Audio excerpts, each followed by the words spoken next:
Okay, I had not turned it off. Okay, there we go. Mute, unmute. Simple, but 30 years of doing this, I still haven't figured it out. Um, Hard to believe. You may have noticed that the Warner family has been gone for a while. We were in Rome this time last Sunday. Prior to that, we were in Vienna, where I had the opportunity. The last time I preached, I was preaching to a Ukrainian congregation in downtown Vienna of refugees who have fled the Ukraine. And prior to that, I had the opportunity for 5 days to do training and instruction for leaders in the Ukrainian church that are planting churches all over Europe. They represented at least 9 countries where new Ukrainian churches are being planted. As God is taking this terrible thing that has been happening in the war and He is using it for good and spreading the gospel across Europe. And so I was delighted to be able to teach them the Deeper Walk model of discipleship and to see them and get excited about it and talk about their plans for taking it back to their churches and implementing heart-focused discipleship in their local churches. So that's what we've been doing for the last month. And prior to that, this has been just a busy travel year. So we've been in a lot of different places this year, but it's really good to be home. Really good to be back with my family here at Lifepointe. And delighted. I should introduce Dawn Whitestone is here this morning. Dawn is the architect and founding director of our School of Ministry at Deeper Walk, and she's been here doing some recordings. So if you get a chance to greet her, that would be great. Today we are in a series on Jesus over everything, and I'm like, Jesus over everything kind of comes from this place in 1 Corinthians 15. Where it says that God has put everything under Jesus' feet, and there is a war going on right now to subdue everything that is resisting being under Jesus' feet. And that when it is all done and this war is all over, that Jesus is going to hand everything back over to God, and God will be in everything and over everything, and it all will be one. And so we talk about Jesus over everything. What we see is that in His resurrection, Jesus was placed over everything, and He has been given a name above every name, and He's been given a position of authority over all things. But we are currently still in a time of war as we see this all getting played out. And so there is a day in the future when we will see Jesus truly reigning over everything in a way where every knee will bow, every tongue will confess that Jesus Christ is Lord. But we're not there yet, and because of that, life is hard, right? Life is full of really hard stuff. And having just met with these folks coming out and listening to the stories of what they went through in Ukraine as the war broke out there, and what their families have had to go through as they've transitioned, and what they've had to do to try to keep their joy intact in the midst of all of these trials, right? And you understand that all of us at some level go through this in our lives. That all of us at some level know what it is to go through hard things and try to keep your joy anyway. Because the idea behind joy isn't that I'm happy all the time. It's not that I don't feel all of the other emotions. It's that I don't get stuck in all of those other emotions. There is a pathway back where I know that I can still experience joy along the way.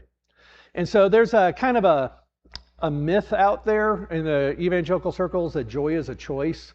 And I just want to be clear about this. You can't choose an emotion. You can't just choose to feel joyful, right? There are choices you can make that make it more likely, but it isn't just, I think I'm going to choose to be happy now, right? That's a little bit difficult. And so I just want to make sure we're clear on that. And I want to talk a little bit about how this connects. So we have Jesus over everything. So the question is, how is Jesus over everything related to joy? Let me just give you a few initial thoughts on this. First of all, in the Old Testament, when you look at joy and when it's used there, it's often used because victory has been won, right? I think of images of New York City when World War II ended and people are hugging and kissing each other and they're dancing in the streets, and there's just joy because there's, the victory has been won. You don't have to go that far. You just think about your favorite sports team winning. And the joy, like everybody's high-fiving, like when Indiana won the national championship. There are some of us who are like, never thought I'd see that in my lifetime. And there's high-five and there's joy over victory, and that's part of what we see. It's the natural. Nobody had to say, you know what, Indiana just won, I should probably choose to be happy. Right? In the same way as a grandparent, you don't say, oh, my grandkid's coming over, I should probably choose to, act happy. Right? There's this reaction, right? Joy is an involuntary thing that comes out, and it is a sign that God has been good to us. And so there's the joy of deliverance, because I've had something weighty hanging on me. A lot of times when I pray, I write on the top of my prayer journal, I'll write, casting all my cares on you because you care for me. Like, what are my cares that I am carrying today? And kind of just make a list of the weighty things that I'm carrying around in my life, and saying, God, I need to give these things to you. I need you to be active in these things because they're too big for me to carry all of this stuff. And so and then when God does come through and he answers a prayer and he removes a care, and that thing that was a heavy burden and was a care isn't anymore, right? There's this relief, there's this joy that comes, like, oh, I'm so glad that season is over. And there is a joy that comes from deliverance. And that's why it says in Psalm 107, let the redeemed of the Lord say so. And that's joy in the fact that he has redeemed a bad situation in my life. And then there's the joy of the future, of looking forward to hope and inheritance. And this is kind of where I'm going to camp out this morning. So I'll just mention it briefly here. And then there's the joy of relationship. The joy that you get when you're finally back with people. It's like walking in the building this morning. It took like 1 second to meet people who are happy to see us, and we're happy to see them, right? And then you see people, and so when you're with people that you love, there is a natural joy that happens in that kind of relationship, and it's one of the things that makes church go. And one of the things that makes church what it is that church should be a place where you're connecting with people who can make you smile even when you're carrying a lot of stuff in your life. And it may not be everybody in the church who makes you smile all of the time. And I don't mean that as factious, but I'm saying that we have people that we look forward to seeing every Sunday. And that keeps growing and growing and growing, and you get the sense that these are my people. And part of what makes them my people is that we have joy together when we are together. So this is part of this idea of what happens here. And so what we find out is that because Jesus is over everything, and because every good and every perfect gift comes from Jesus and comes from above, then every good thing that we experience in life is a reason for joy, it's a reason for celebration. And one of the things that we do when we come together is we are constantly reminding each other of what there is to enjoy in life, what there is to celebrate in life, even as we are bearing one another's burdens. Because one of the ways that you bear one another's burdens is by allowing them to feel the upset emotions that they have, letting them feel the weight of the emotions that they have, but also offering them the opportunity to be happy to be with somebody in the middle of all of that. My job is not to make you feel better, like to meet you in your upset emotion and make you happy. That's not my job. My job is to let you feel your emotion and to be present with you in that emotion, and to still be happy to be with you despite the fact that this is the emotion that you're in. Right? And that's what healthy, mature relationships are like. And that's what Jesus wants in his church, is that you know that you can come here and people are still going to be happy to see you, and they aren't going to try to fix you, but they're going to be willing to hear what you have to say and still be happy to see you. So as we go through, 1 Peter 1:8 says this. It says, you have not seen Jesus, but you love him. And even though you do not see him now, you believe in him. And here's the key word, right? And you are filled with joy that is inexpressible and glorious. Now, I got to say a couple things about this. First of all, this verse used to really bug me. You're like, how could a verse like this bug you? It's because I rarely felt joy in my salvation. I rarely would sit down and go, you know what? I'm so happy about being saved, I feel like dancing. Like we just say, I don't know that I've ever felt like dancing about my salvation. And it made me feel guilty. It's like, how could I be so, what's wrong with me that I can't feel this way? And it's like, and so it was a little bit triggering for me, and I've had to try to work through this. Like, well, what does it mean to have joy in our salvation? And as I push into it, I begin to understand that what he's talking about here really has to do with our hope for the future. And it's an interesting description of joy to call it glorious, isn't it? I mean, when's the last time you're talking about joy? And the first word that came to your mind when you said, oh, I feel joyful, was glory. And I think one of the reasons that Peter is thinking about glory when he talks about joy in our salvation is because he's thinking about the glory that awaits, that is the purpose and the reason for our salvation. So let me try to unpack this a little bit, see if I can make it clear. In the Old Testament, if you do a word study on the word joy, you're going to find the Hebrew word simcha, right? Which is fun to say. If you like saying Hebrew words, this has that guttural in it, so you get simcha, okay? And that word means, again, it means joy or happiness. And again, there's kind of a myth out there that joy and happiness are not the same thing. It's like there's actually no distinction in these words in Greek or in Hebrew. They're the same. Happiness and joy are the same in Greek and Hebrew. They don't have separate words for them. What we're talking about with joy, though, is really the joy that comes from God.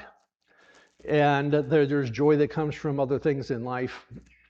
But understand that everything that is good is ultimately coming from God. And therefore, every good thing that makes me feel joy, I can ultimately give thanks to Him for.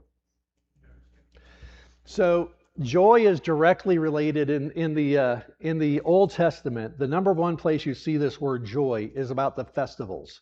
For example, the Torah says, gather 3 times a year for Passover and for the Feast of Unleavened Bread. Gather for a week, eat together, and have joy. And what you're going to find is there are 3 common denominators to every one of these festivals that they were told that they were actually commanded to have joy at these festivals. But there were 3 things that they were in all of these festivals that naturally lead to joy. The first was there was an abundance of food. And we have to understand that in a lot of cultures, meat is not an everyday experience. Right? Most cultures are vegetarian not because of some kind of an ethical standard, it's what's available. And so when the only time you got meat in some of these places was when there was a sacrifice, because on the day of sacrifice it was like a giant barbecue and there was going to be meat for everybody. And they said, let's just have a big party and a big festival. There's going to be meat, there's going to be food, we're going to have wine, we're going to have other drink, we're going to have friends, and then the other is it's a lot of people are going to be here. We're going to get our extended family together, we're going to have your extended family, we're going to get a bunch of people together, we're going to have a big celebration. And then you add to that we're not just having a party, but there is significance and meaning to what we're doing and why we're here. And when you bring all 3 of those things together, you got kind of a recipe for joy. And I think like one of the big things that happened this year is that my son got married. And my son and his new wife are here. And that was a big celebration, right? Where a bunch of people get together, there's good food, there's a lot of people that you want to hang out with, and there's meaning and significance to the event that's happening. Well, in the same way, all of these Old Testament festivals are foreshadowing a coming festival at the end of the age that is directly related to this idea of glory, right? And that is this coming festival at the end of the age is the wedding feast of the Lamb. It's the wedding feast of Jesus. And the idea is there is a big wedding gathering coming, and there's going to be people from all over the world. There's going to be friends and family and celebration. There's going to be an abundance of food. It's going to be unbelievable. And it's going to have significance and meaning. And part of that significance and meaning is that is the celebration that says this present age of war is done. Yay, because that's something I can anticipate with joy. This present evil age is finally done. There's no more tears, there's no more crying, there's no more war. They're beating their plowshares into, their swords into plowshares. It's like this is over. Every tear's getting wiped away. The age is over. That's we're celebrating, right? Not only is that happening, but the bride and groom are finally getting together. So like Brent and I like watching K-dramas. It's a confession, I will admit, right? They're all about romance. And so, and what we find is that you're always rooting for the couple. Would you guys please just get together? And there's this, you've maybe watched a movie and had that feeling where you can't wait for the couple to get together. And this is what we're anticipating, is that finally Jesus and his bride are going to be together. We're finally going to have this big moment of celebration. But then there's even beyond that, in this moment of celebration, there has been an inheritance laid up so that after the wedding and after the ceremony and after the big celebration, you're going to be going into your inheritance, which is abundant and lavish, and everything has been set up for you to truly have a happily ever after. And so you put all of these things together, right? They're foreshadowings of this wedding feast. Make sure I knew where I'm at. Okay. And this foreshadowing of the wedding feast anticipates the idea that it says that for the joy set before him, Jesus endured the cross. What was the joy set before Jesus that allowed him to endure hardship well? It's this picture of the festival that's going to come, the end of the age, the end of an age of suffering, the end of the man's separation from God, the unity of starting the family for which the world was created, and then the joy of abundance in an age to come. And as he thinks about it, he gets excited in the same way that you might get excited about, not only am I about to get married or I'm going to start a new life and a new family, but there's a lot of resources to do this well and to have this be abundant. As I was thinking about this, I had to think about Josh and Lashi, right? I don't know if you've heard about their wedding. But Pastor Josh and his wife Lashi, they had a wedding in India, and I heard thousands of people showed up, right? And it went on for days. And I think about how different that is than from most American weddings, where we're trying to save money and make this as simple as possible and scale back, and like, how do I get out of here without being in debt for the next 30 years? So it's a different mindset. But most of the world, as they think about the wedding feast, would have had something much more like what Josh and Lashi experienced in India in mind than what most of our American weddings are like. And that is, it was something that went on for days, some often a whole week. It was a time of festivities where a lot of gifts were being given out to people. There was food in abundance. It was a huge celebration, and it was celebrating something really, really significant. And that's what we're looking forward to. When it talks about the joy of the Lord is my strength, and that joy is at the heart of the Christian faith. A lot of that joy is there because of this hope of what is coming in the age to come. And that hope is certain, and that hope never changes, so that no matter what you're going through, you have access to a source of joy in your life. That's what this is talking about, right? You're not always going to experience things in this world that just make you happy. Right? There's things that wear you out and weigh you down and suck the joy out of you. And that's why we need one another. It's why we need church. It's why we need the Bible. It's why we need all of these things we do. And it's partly to remind ourselves of what there is to enjoy in life and to give ourselves permission to experience joy. I've done quite a bit of, pastoral counseling work with people going through grief.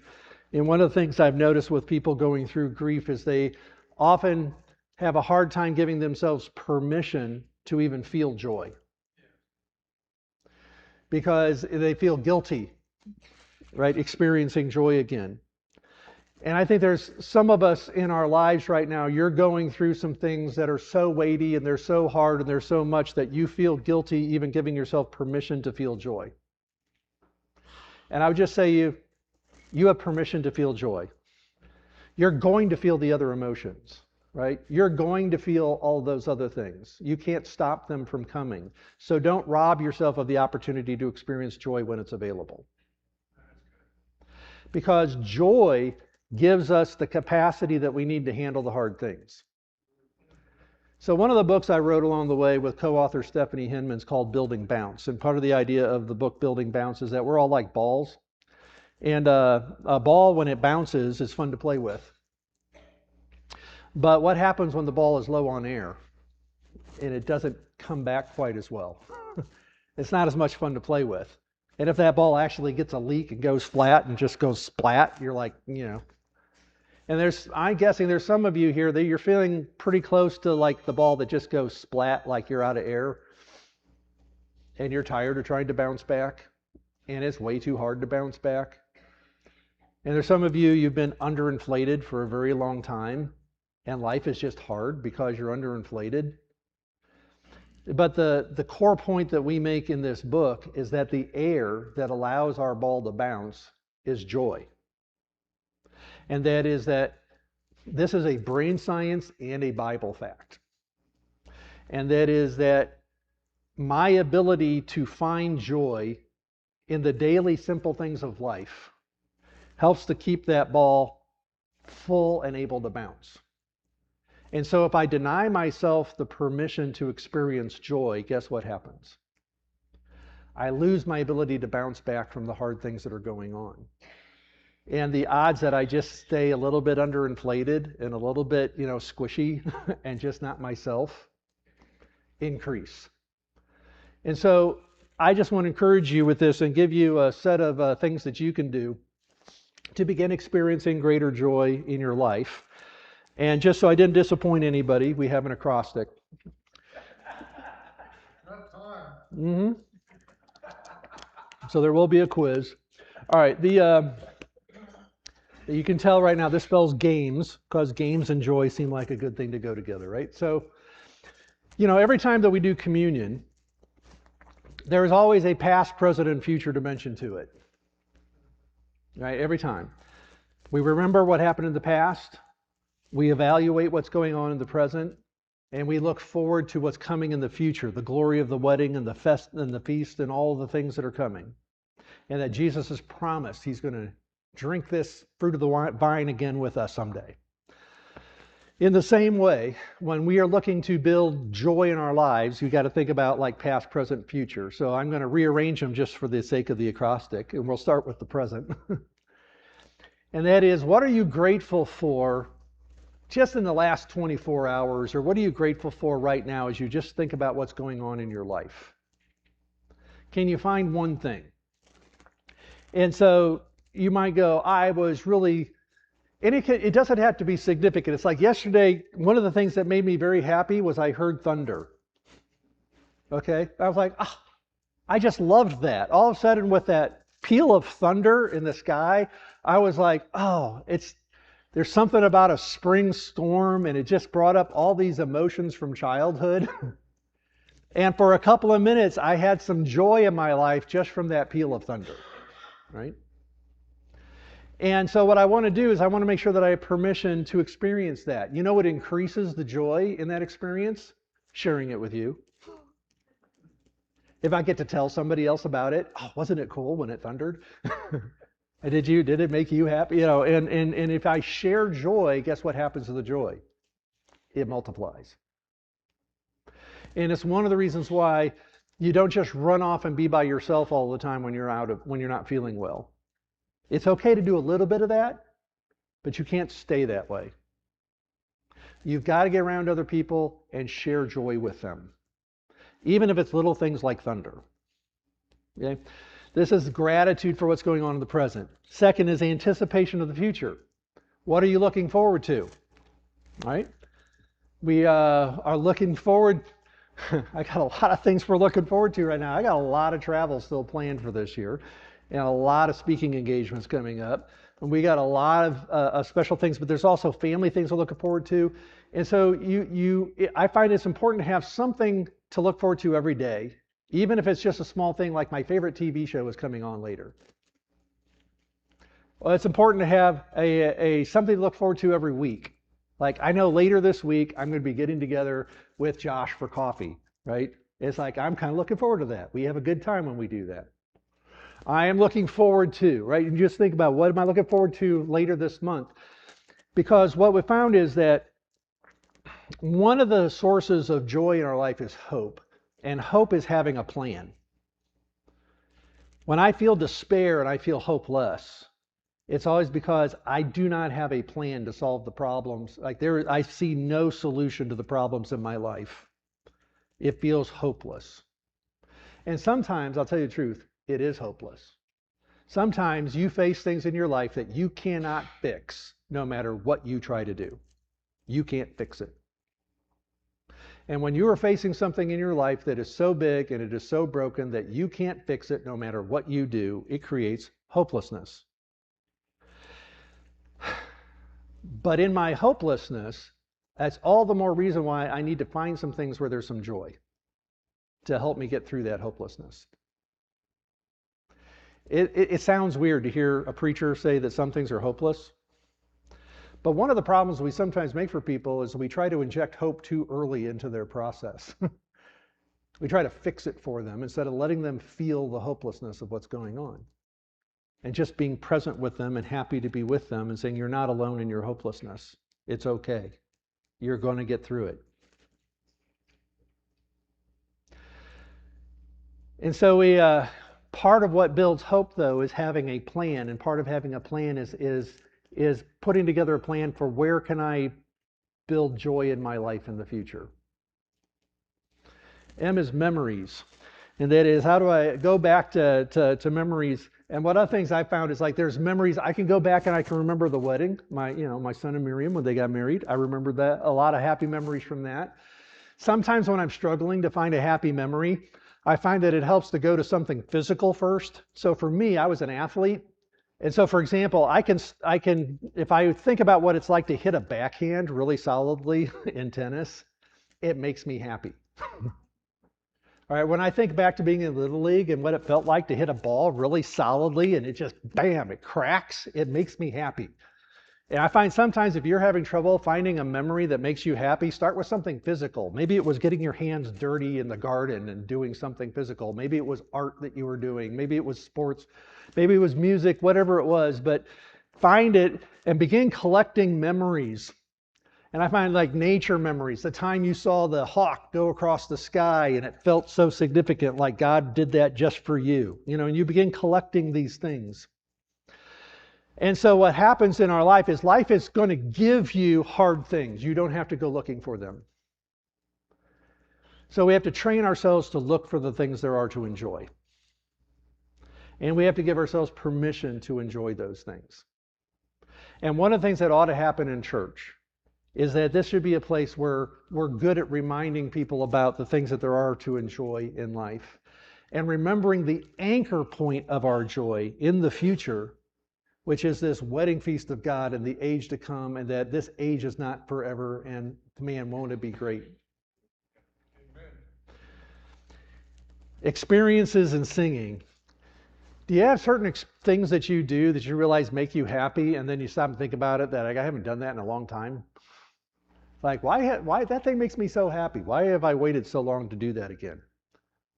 For some of you, it might be, again, music or art or, travel or camping or whatever it is for you. But it's like there's things that just make you happy. And it's like, so plan an experience. And when you plan an experience, it gives you something to anticipate. And if there's something relational built into it, it's something you share. Right? And you're looking for these things, and in all of it, you say, God, thank you for the opportunity to do these things that help to bring joy. Because what they've shown from the science and the neuroscience of all of this is that my brain, in order to rest and be at peace, I need to experience joy for about 5 consecutive minutes a couple of times a day. Like, you're going to go through the hard stuff. You're going to have the big emotions. You're going to have the hard emotions. But at least twice a day, if you know, I'm going to have 5 minutes of complete peace and joy. It's like, I can handle it. It's like, I can handle it. I can get through this because I know these things are going to be here. And that's part of what we're doing in life, is we are building in our own lives individually rhythms that help us make sure that we keep our ball inflated and we keep the joy as effective as possible. We also build rhythms of being with other people that we know when we're with these people, it always helps my joy levels go up. And we are a source of joy to other people as well. And again, this is why church culture is anchored in joy, because Jesus is the author of every joyful thing that we experience. That brings us to our last point. And with our last point, I'm going to invite the band to start making their way back up, because it's singing. Right? And that is singing, again, from a neuroscience perspective. Singing is one of the few things that brings the right hemisphere and the left hemisphere activities together. Because When you are singing about things that are true and you're feeling joy and you're expressing true things and it does something for you and there's chemicals that get unleashed and you begin to feel joy and sometimes you dance because you're feeling joy. And that's what comes out of all of this. And that's why sometimes when you're down, your favorite song comes on and all of a sudden you're like, I feel a little bit better having heard my favorite song. I feel a little bit better having just played some music. I feel a little bit better having just sung. And it's one of the reasons why hymns and songs and spiritual songs in the church are so important. And it's not only for the experience that we have while we're doing it on Sunday, it's for it's the ammunition that it gives us throughout the week to return to again and again as we repeat those songs in our minds and we re-encounter God through the singing. So with that in mind, I will turn it over to our worship band to lead us into the presence of God through singing.